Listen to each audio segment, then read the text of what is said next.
So on page 183, yes, we're in redemption. We can just start again from the beginning. The chosen, elevated group of humanity is Israel. And we mentioned yesterday how Israel is really referring to a spiritual concept which applies to all of mankind, but eventually it was conferred specifically on the Jewish people. This is the nation who is primarily destined to cleave entirely to God. It is befitting that they be crowned with crowns of great holiness. And God's presence should rest and dwell upon them. And cleave to them.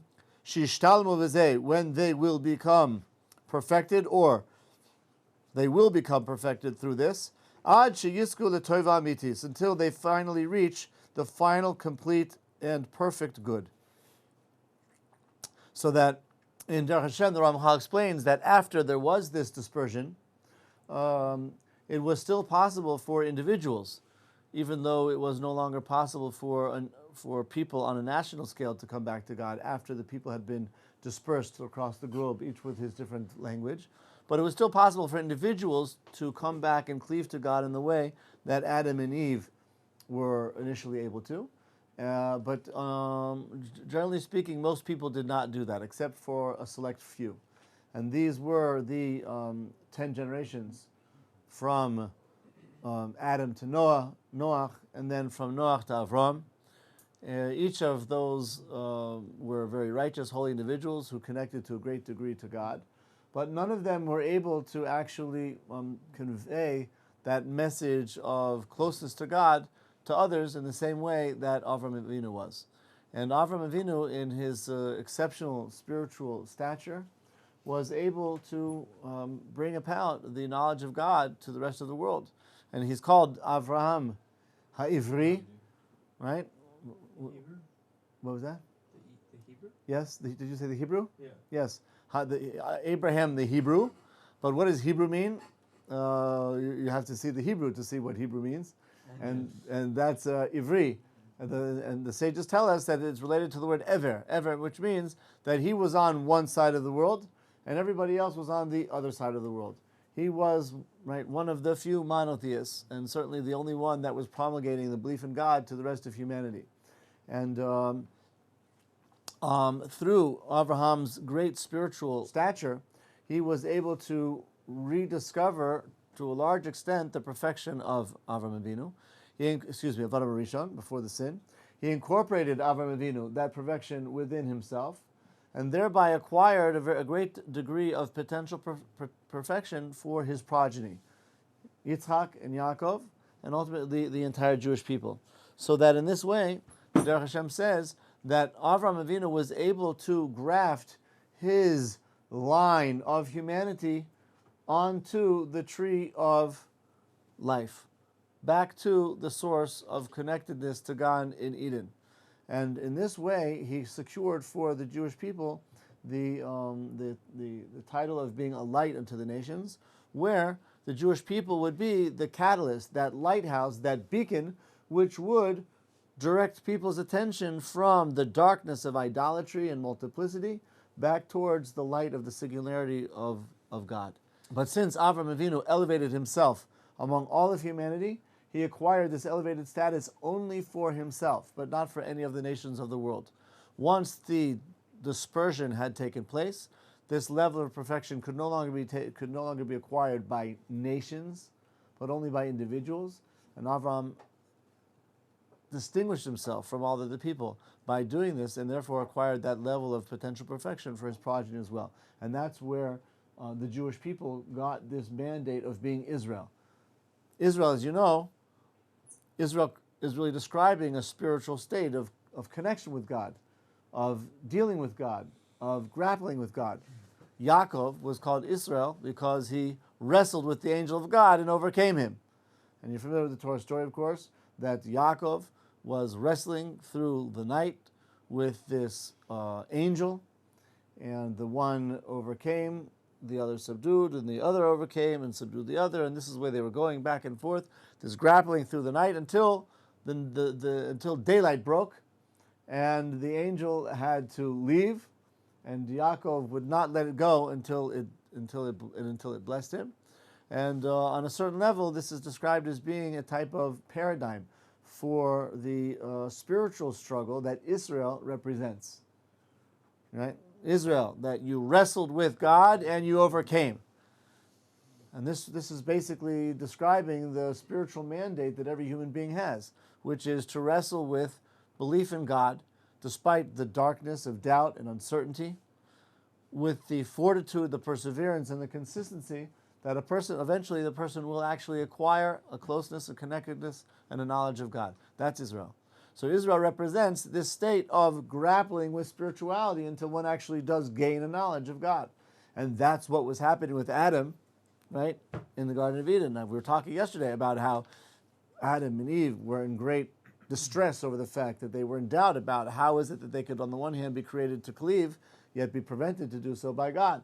And one of the messages of God, by having them wait, as we mentioned, was to indicate that I'm no less with you when you think I'm not than when you think I am. And it's this realization which is a very important part of bringing about a person's spiritual fruition. That's Israel. Israel is grappling with our relationship with God despite the vicissitudes and the doubt and the darkness and so forth and so on, where if one has the proper approach and proper perseverance, ultimately he will. So that was ultimately forgone for humanity, but it was rediscovered by Avram Avinu, and Avram Ivri, he acquired therefore this status of Israel for his progeny, the Jewish people. That being said, eventually Avram's name was changed by Hashem from Avram to Avraham. The difference being an additional The son of the Hey. father of the just because it was generation. Av Lahamon Goim. He became a father of many nations, the spiritual father of many nations. In terms of spiritual genetics are concerned, that was conveyed specifically through his progeny, Avram, Yitzhak, and Yaakov. Nevertheless, Avram's mastery over spirituality made him a master, a spiritual master over all of humanity. And that made him like an Av, one who teaches the Aleph Bet to all of mankind. And it's quite an interesting when you think about it, that there was Avraham, who was, we're told, Ha'ivri. He was on one side of the world and everybody else was on the other. He was primarily the only monotheist, or the only one that was really promulgating, as I said, monotheism. And everybody else in the world was idolatrous. Meaning he was literally one man against the world. And God says, you will be the spiritual father of many nations. And this was conveyed to him at a time when there was no internet, there was no television, there were no satellite dishes, there were no radios, there wasn't even a megaphone. Yeah, one lone individual stands up on a soapbox in the desert and says, "Hear ye humanity, there is a God." And this was in a place where maybe the population concentration was 5 for 500 square miles. I mean, out in the desert, in the middle of nowhere. How many people did he come in contact with?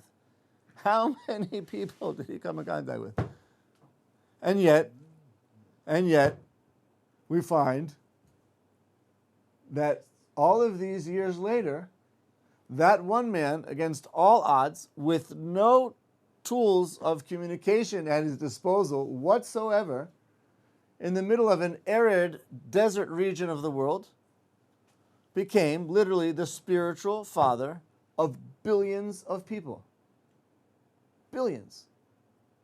Right? All the Jews, even their teeny number, yeah, it's not that much, but all of the Christians and all of the Muslims in the world, they amount to how many? Certainly a few billion, right? Millions and millions of people. That's just one generation.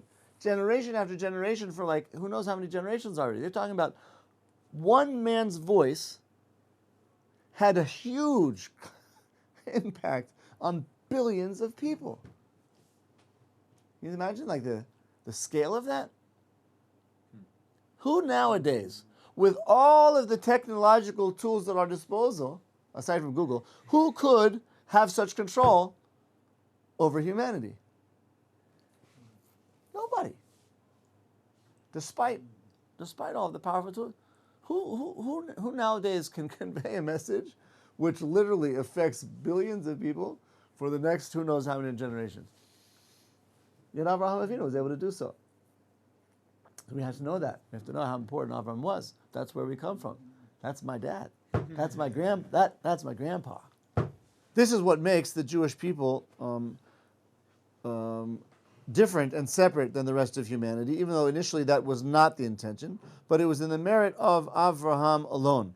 Avraham's perfecting himself, disassociating himself from the tree of death and tumah, and grafting himself to the tree of Torah and of life. We must know, she'afal pisha toiva amitis niknes mikol echad v'echad b'fnei atzmo kefi ma'asav, even though the goodness that each person acquires is a direct result of what this person actually does. Umnam en klal habriya mishtalem. However, even though an individual can perfect himself through his own deeds, the world cannot be perfected.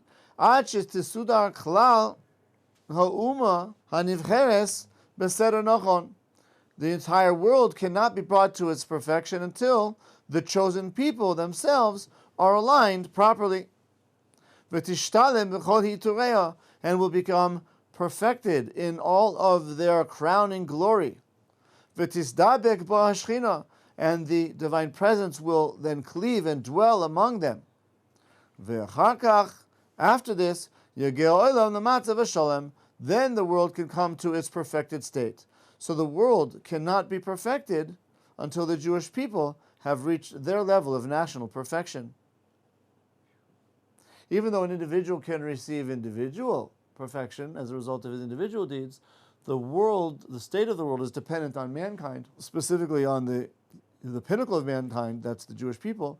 And as long as the Jewish people are insufficient, falling short of the mark, so the world cannot be brought into perfection either. V'yisku protim kol echad v'echad kefi ma shezocha b'ma'asav. And then, when the entire world is brought to a state of perfection through the collective perfection of the Jewish people, then the individual perfection of each person can be fully realized. V'ulam, the third paragraph on the page. V'ulam, davar zeh adayin lo nishlam mitchilas habriya v'ad hena.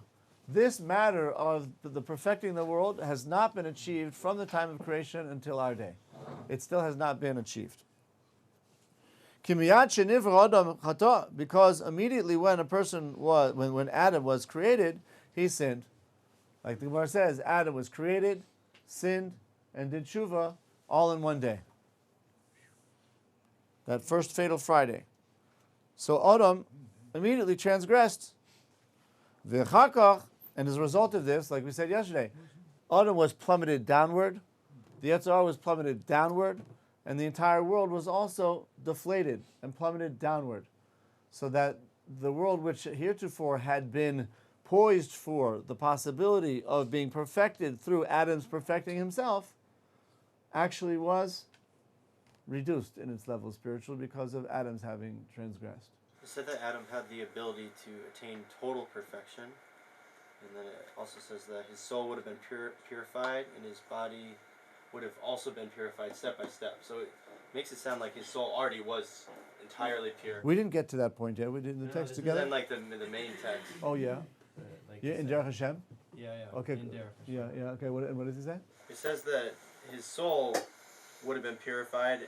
No, his soul would have purified his body. Yes. So it sounds like his soul was already in a state of perfection, and then his soul would have perfected his lowly body. Yeah, that's kind of addressing a little bit what we spoke about yesterday about somebody who was discussing discussing whether Adam had any evil within him, or evil was only something which initially was entirely dislocated outside of him. And we spoke about the fact that Adam had a pure soul which was untainted by the Yetzer Hara. It was there in potential, but the level of perfection was also not fully realized. It was a pure soul, and it was perfect in potential.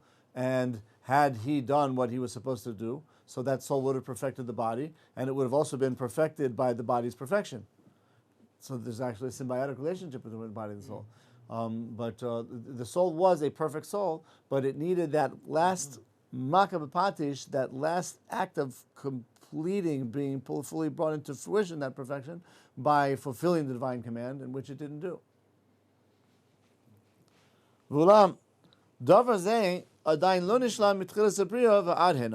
This matter of the perfection of the world has still not been accomplished to this day.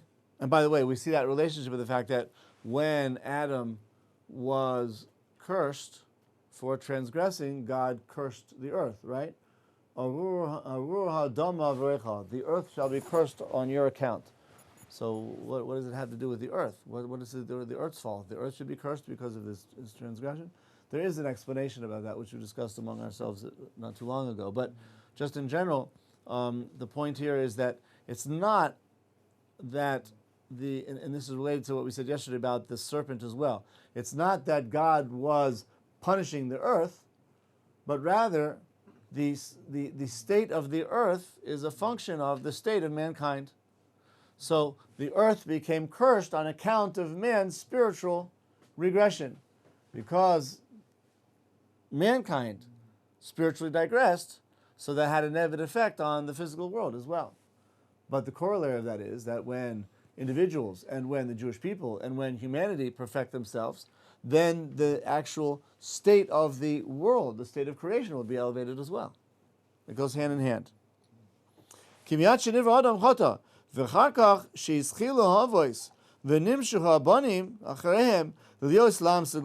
But afterwards, when our forefathers, our ancestors, began and their work was continued through their children to be an Am Segula, the special appointed people.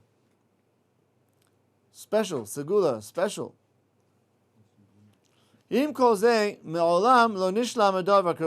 Nevertheless, the world was never perfected entirely, even though we did have Avraham, Yitzchak, and Yaakov and their descendants.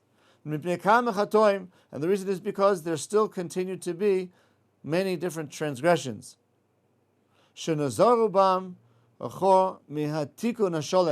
Which caused them to retract back from the complete perfection. So the Jewish people themselves continued through different times and in different ways to be involved in transgression, and this prevented the potential for perfection to be reached.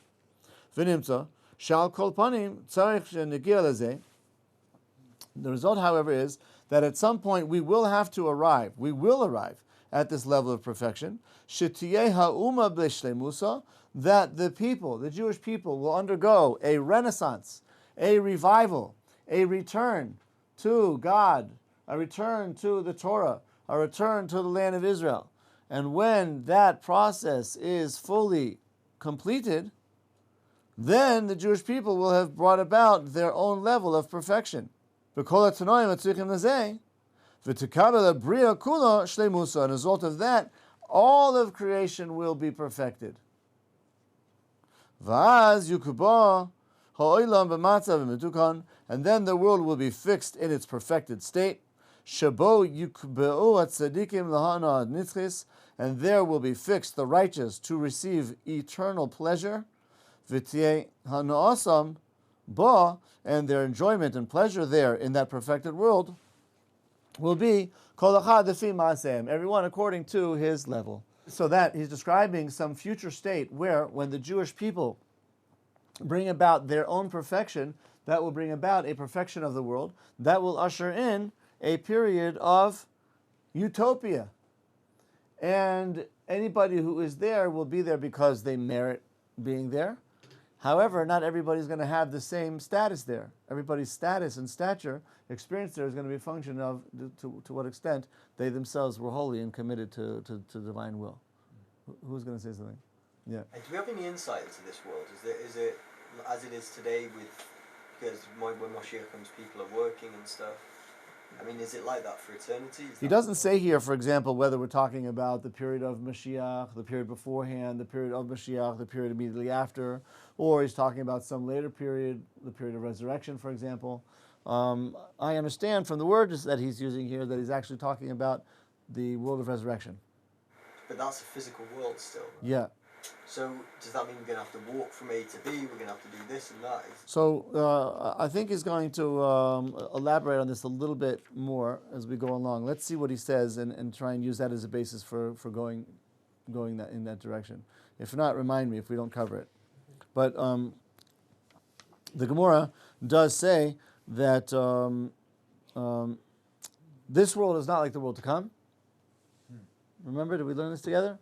In the world to come, there's no eating, there's no drinking, there's no procreation, nor are there negative attributes like hatred and jealousy and competition. But that's actually quite an interesting discussion that exists between the Rishonim that discuss that Gemara. Rather, what will there be? The tzaddikim are going to be sitting there with crowns on their head and basking in the glory of God.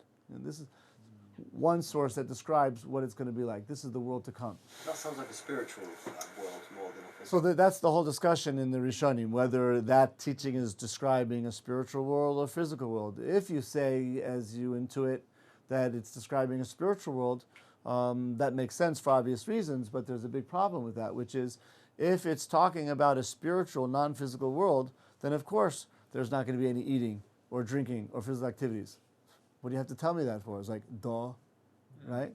Rather, that would seem to indicate that we're talking about a physical world. And the novelty of the teaching is, despite the fact that it's describing a physical world, there's not going to be normal physical functions like eating, drinking, or procreation. And this is the line that many of the commentaries take to explain this Gemara. But that line of thinking is basically saying that the world to come is going to be such a perfected state that the physical world is going to the world to come is going to be such a spiritually uplifted state that it's actually going to uplift the physical world as well and transform it into something totally different than it currently is. And it's so much so that people will be living in physical bodies, but those bodies are going to be subsisting on soul food. What kind of soul food? Divine energy.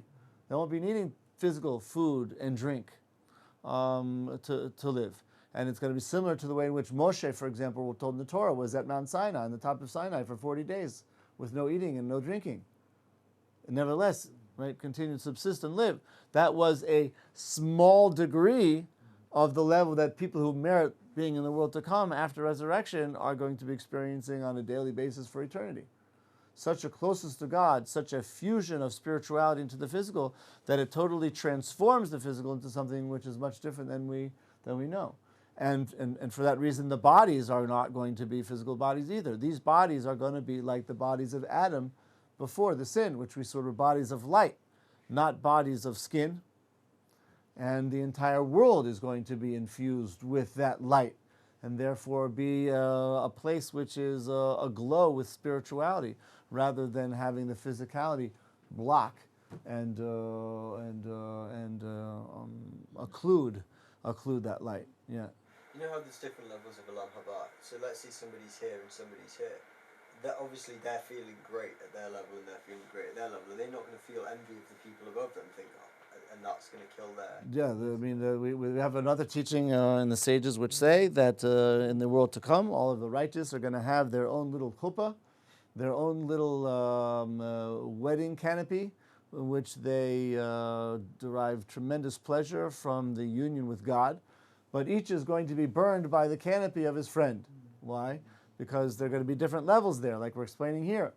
But the commentators explain that they're not being burned out of jealousy by the canopy of their friend, but rather a person will have regret. As great as it is, each is going to say, wow, if I had just pushed a little harder, I would be there. So they're not jealous or feeling animosity towards ones who are higher than them. They feel very happy for the fact that those souls accomplished that. but nevertheless feel a certain regret. Doesn't that kind of contradict eternal bliss?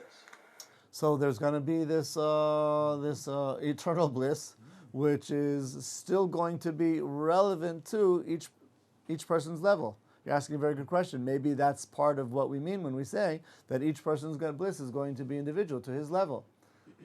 So it's all bliss.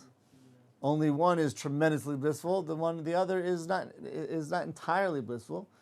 Part of which might be because he's regretting not having accomplished more.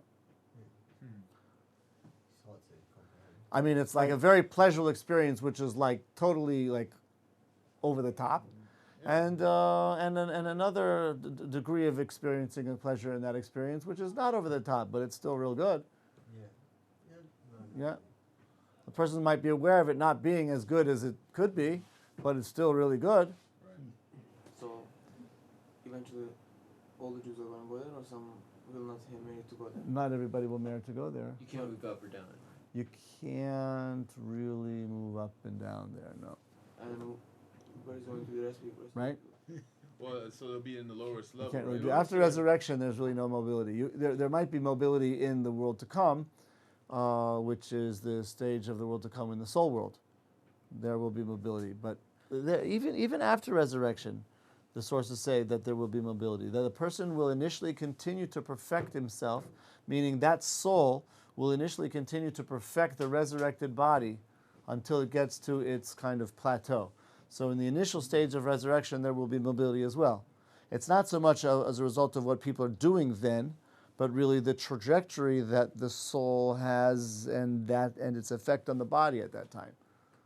So that people will grow into their level of resurrection gradually. And during that period, therefore, there will be mobility, right? But it's not so much as a result of what they might be doing at the time or what anybody else would be doing on their behalf at that time. Rather, it's just because their body is growing with the soul. What's the visitation rights there for family members? Visitation rights? Yeah. Families will be together, husbands and wives will be together. Even if they're not on the same level? Yeah. Do they let you out for class? You They're, get breaks in between. You get breaks in between. yeah, there are yeshivas. There are yeshivas and people are learning Torah.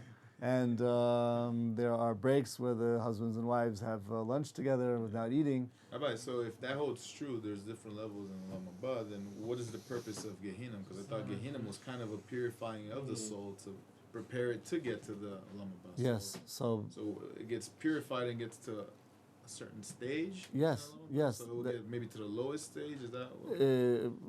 It depends. I mean, it's a long, drawn-out process. The Gehinnom purifies the soul in order to get it out of Gehinnom and into Gan Eden.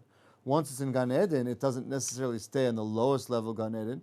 It could be elevated there as well. And that's kind of what the basis of Aaron's question was, is given the fact that there is no mobility for different reasons in the soul world, will we find the same thing in the world of resurrection or not? And I think the answer is no. Not that there won't be no mobility at all. There will, as the reasons I said, but that ultimately will be limited. Yeah, what were you going to say? So wait, so you can't go up the levels once you're already there, basically, unless you go through Gehenna for a bit. That's the basic. Yeah, I mean, not necessarily. I mean, a neshama can go into Gan Eden and still be elevated there without having to go through Gan Eden, through Gehenna. Once you're here, are you stuck here for eternity? Where? In this level of Olam Haba.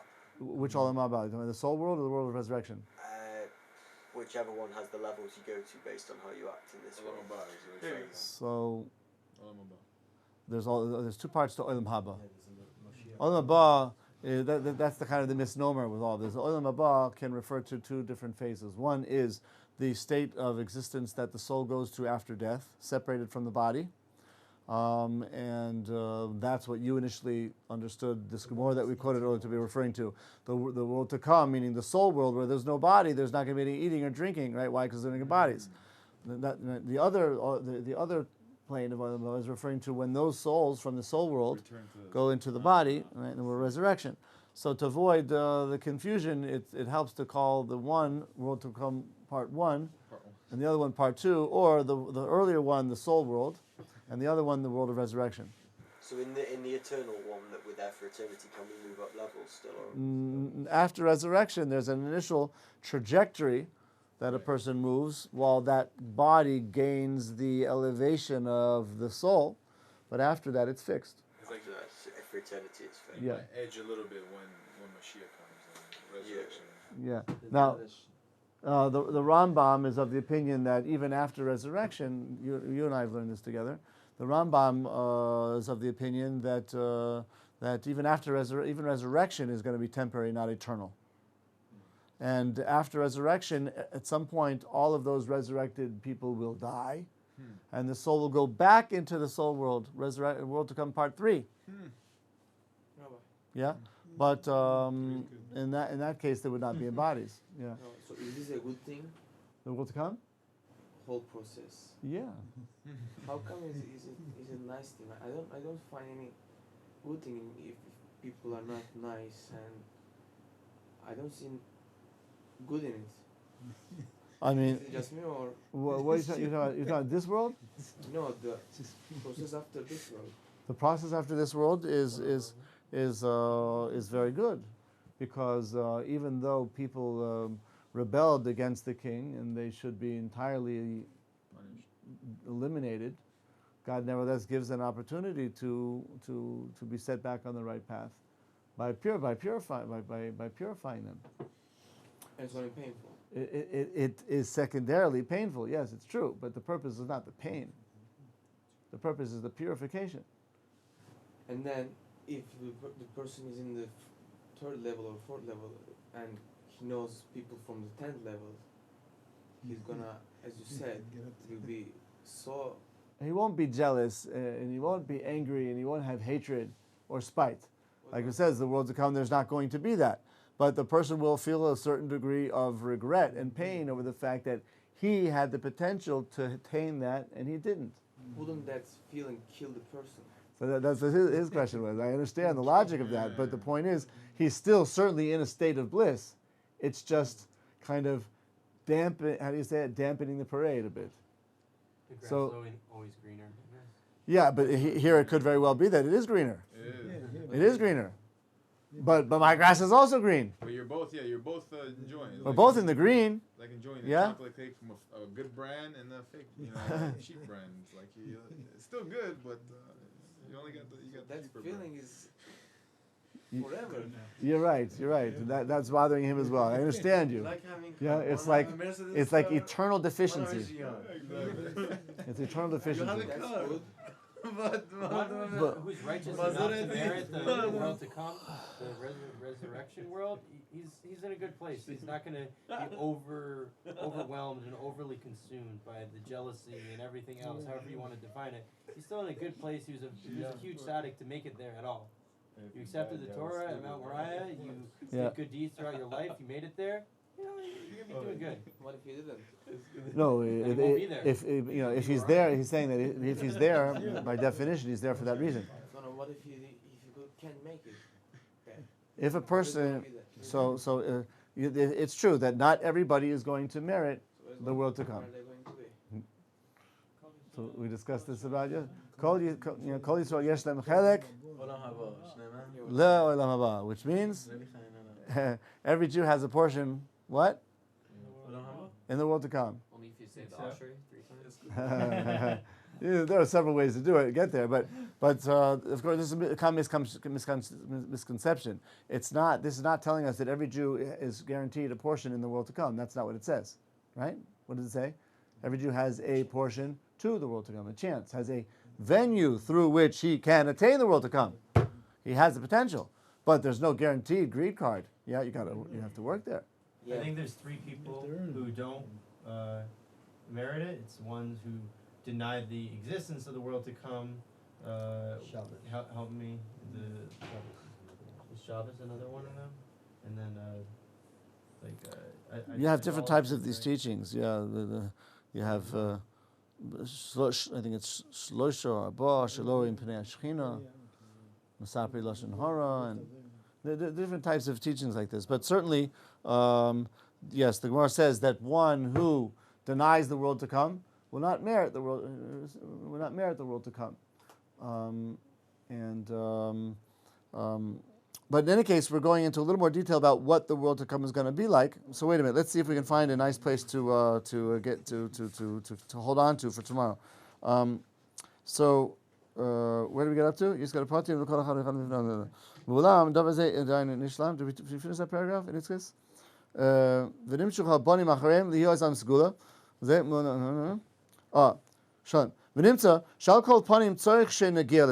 However, ultimately we will reach this level of perfection. The Jewish people will attain its state of perfection. In all of the criteria that is needed for this. And all of creation will therefore be perfected through the perfection of the Jewish people as well. Then the world, we did read this. The world will be fixed in its level of perfection. And there will be fixed in that world the righteous, who will have everlasting joy, and their enjoyment and pleasure there in that world will be everyone according to his deeds, which means, as we're talking about, the tzidkikim will have their own individual little weddings. Each one will have his own chuppah. However, the intensity of that bliss will be a function of what level he's actually on. Yeah. All right. So we're going to have to hold here and maybe see a little more detail about what that world to come is going to be like next time we meet, B'ezras Hashem, tomorrow.